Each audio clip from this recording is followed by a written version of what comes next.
Hola, ¿qué tal? En este video vamos a hablar sobre las funciones de costo, específicamente sobre la función de mínimos cuadrados. Esta función es una de las más utilizadas cuando tenemos un problema de regresión. En un problema de regresión, lo que nosotros vamos a crear es un estimador, que es una función que tiene ciertos parámetros θ. Esta función es una función de nuestro vector de entrada x, y esta y que nosotros vamos a estimar es un número real.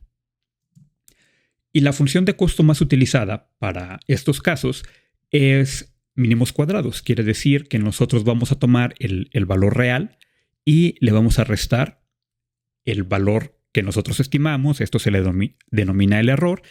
Y nosotros queremos encontrar los parámetros θ que minimizan la suma de los errores al cuadrado. Esta función tiene algunas variantes. Hay veces que ustedes van a ver que aquí tenemos 1 sobre n, es decir, lo que vamos a minimizar es el promedio del error al cuadrado. En otras ocasiones le agregan un 2 de este lado, y entonces es un medio de la suma de los errores al cuadrado, o del promedio de la suma de errores al cuadrado. Estas versiones son equivalentes, y lo que vamos a ver en este video es de dónde viene esta función de costo y por qué la utilizamos. Antes de saltar directamente a la parte de la función de costo, hay que recordar tres cosas básicas de matemáticas. La primera es que si tenemos dos eventos, A y B, y estos eventos son independientes, la probabilidad de observar A y B al mismo tiempo está dada por la multiplicación de la probabilidad de A por la probabilidad de B. Esto ocurre únicamente si los eventos son independientes. El segundo paréntesis es que el logaritmo de una multiplicación, en este caso el logaritmo de A por B, es igual al logaritmo de A más el logaritmo de B. Y finalmente, el tercer punto que hay que recordar es que si nosotros tenemos una función g que es estrictamente monótona creciente o estrictamente monótona decreciente, la x que minimiza a la función de x es la misma x que minimiza a g de f de x. Una función estrictamente monótona creciente o decreciente tiene esta definición. Para las crecientes, tenemos que si x2 es mayor que x1, entonces g de x2 es mayor que g de x1. Y lo mismo ocurre para las monótonas decrecientes. Esto es solamente una forma matemática de escribir que la función siempre va a ir hacia arriba. Por ejemplo, que los valores siempre van a ir aumentando, o al contrario, si es monótona decreciente, que siempre van a ir disminuyendo. Y con respecto al argumento que minimiza las funciones, veamos esta función de aquí, por ejemplo, que es x cuadrada más 1. Si nosotros la graficamos, aquí tenemos esta parábola y vemos que la función alcanza el mínimo cuando x es igual a 0. Entonces, si nosotros aplicamos un logaritmo, vamos a ver que el mínimo de la nueva función también va a ser alcanzado cuando x es igual a 0. El valor mínimo tal cual puede cambiar. Por ejemplo, aquí el valor mínimo de la función es 1 y aquí el valor mínimo de la función es 0. Pero la x que causa este valor mínimo va a ser igual en la gráfica de la izquierda y en la gráfica de la derecha. Entonces, ahora sí, vámonos al problema de regresión, donde nosotros vamos a tratar de encontrar los parámetros de esta función.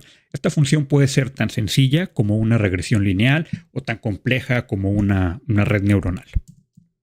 Y vamos a traerlo a un ejemplo muy sencillo, que es estimar el precio de una casa. Entonces, el precio de esta casa va a estar dado por la variable y, y nuestro vector de características x tiene descriptores de la casa, por ejemplo, el área, el número de cuartos, el número de baños, la ubicación y todo el resto de características que nosotros queramos utilizar para hacer la predicción del precio. Ahora, si nosotros tomamos una x en específico, es decir, casas que tengan exactamente la misma área, el mismo número de cuartos, el mismo número de baños, que estén ubicadas en la misma zona, es decir, que todas las características de x sean idénticas, nosotros en realidad no vamos a esperar que el precio de todas estas casas sea el mismo. El precio evidentemente va a variar. Lo que vamos a asumir es que estos precios van a seguir una distribución normal. Y nosotros lo que vamos a tratar de predecir con esta f de teta de x es justamente la media. Ahora, esta media va a cambiar para casas con distintas características, pero para las mismas características x vamos a asumir que los precios van a seguir una distribución normal. Y entonces, ya que tenemos esta distribución normal, pues podemos obtener cuál es la probabilidad de observar un cierto precio de las casas dados unos parámetros θ y el vector de características x. Y esta es la función de densidad de probabilidad de una distribución normal o gaussiana. Entonces, si recuerdan, esta μ de aquí es la que nosotros vamos a tratar de predecir. Entonces podemos sustituir este valor de μ por nuestro predictor. Y ahora sí, una vez que tenemos un predictor, podemos obtener cuál es la probabilidad de observar un cierto precio, dados los parámetros y dadas las características de la casa. Entonces, el paso siguiente es ir a recolectar un set de datos de entrenamiento. Vamos a observar las características de la casa 1 y el precio de esa casa. Y vamos a recolectar las características y precios de n casas en total. A este set de datos lo vamos a llamar D y vamos a asumir que cada una de las entradas es independiente e idénticamente distribuidas. Idénticamente distribuidas quiere decir que todas vienen de una distribución normal, una distribución condicional normal.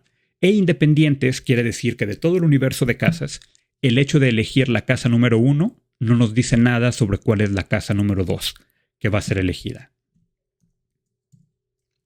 Y ahora sí, nosotros vamos a tratar de estimar cuál es la probabilidad de observar este set de datos dados algunos parámetros, los parámetros θ que vamos a tratar de encontrar.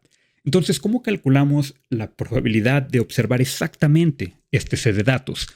Como asumimos que son independientes, entonces la probabilidad de observar este precio con estas características es observada la probabilidad del set de datos completo sería la probabilidad de la casa 1 con el precio 1 multiplicada por la probabilidad de observar la casa 2 con el precio 2 multiplicada por cada una de las casas hasta llegar a la casa n.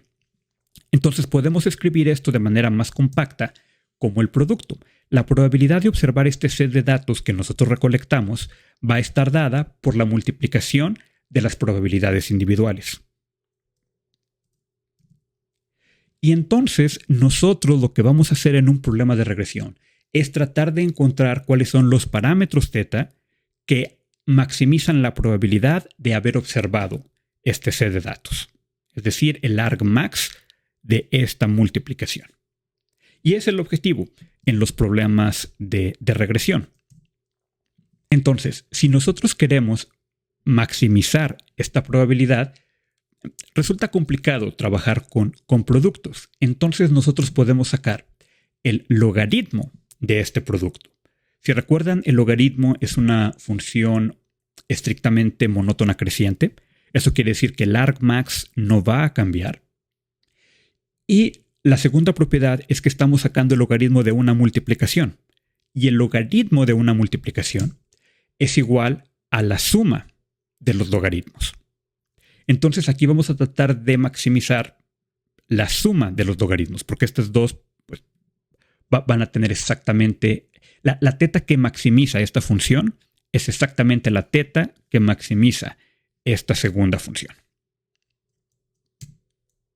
Y recuerden que nosotros habíamos dicho que esta probabilidad sigue una distribución normal. Entonces vamos a poner aquí la distribución de densidad de probabilidad de una distribución normal que está centrada justamente en el predictor que nosotros queremos hacer. Ahora, noten que aquí también tenemos un producto, es decir, tenemos este primer término de la izquierda, 1 sobre sigma, la raíz de 2pi, multiplicado por una exponencial. Entonces, como tenemos una vez más el logaritmo de una multiplicación, es equivalente a la suma de los logaritmos de cada uno de estos argumentos. Y si recuerdan, el logaritmo y la exponencial son operaciones inversas. Se puede decir que se cancelan una a la otra. Entonces, si nosotros separamos esta suma, tendremos la suma del primer elemento más la suma de este segundo elemento. Y si ven, esto ya se empieza a ver mucho como el mínimos cuadrados. Ahora vamos a notar que este término de aquí no depende de teta. Eso quiere decir que estamos sumando el logaritmo de 1 sobre sigma raíz de 2pi n veces. Entonces, si nosotros sumamos esto n veces, pues es lo mismo que n por este logaritmo. Y aquí vamos a sacar los términos constantes de esta suma. Vean cómo estamos asumiendo aquí que la varianza de cada uno de nuestros elementos es la misma, entonces no depende de este subíndice i. Lo único que depende de i es el precio de la casa y las características de la casa, entonces podemos sacarlo de la suma. Y como ya había mencionado antes, este primer término es independiente de teta. No importa qué teta escojamos, este valor es el mismo. Por lo tanto, el teta que maximiza esta función es idéntico al teta que maximiza esta otra función. Y este valor también es constante. Y entonces la teta que maximiza esta función pues va a ser idéntica a la teta que maximiza esto. ¿Por qué? Otra vez, este término no depende de teta y este término tampoco. Entonces son constantes en este problema de optimización. El único que depende de teta es esto de aquí. Y finalmente vamos a recordar que el maximizar una función es lo mismo que minimizar el negativo de la función. Entonces, este argmax de menos esta función es igual que el argmin de esta función. Y de ahí es de donde viene mínimos cuadrados de este problema de optimización, asumiendo que la distribución condicional sigue una distribución normal. Ahora, recuerden que podemos multiplicar esto por cualquier valor. Por ejemplo, la podemos multiplicar por un medio o por un medio de n o por cualquier otra constante y esto no va a afectar el argmin de teta. Por eso es que pueden ver ustedes distintas definiciones. Ahora, como un comentario, esta función de costo es muy útil cuando queremos producir o queremos predecir números reales, por ejemplo, precios, cantidades, etc. Pero como estamos asumiendo una distribución normal, esta función es una muy mala elección para problemas de clasificación. No podemos decir que vamos a estimar que esta va a estar centrada en 1 y que en la mitad del tiempo vamos a ver una probabilidad que sea mayor que 1. Eso es imposible. Y lo mismo para por ejemplo, la clase 0. Para problemas binarios. No existen las probabilidades negativas. Entonces, esta función de costo, entre otras cosas, es mala para clasificación por esta razón. Entonces, esto es la derivación de la función de costo de mínimos cuadrados. Si tienen alguna duda, simplemente déjenla en los comentarios y en futuros videos voy a seguir explicando otras funciones de costo y de dónde vienen.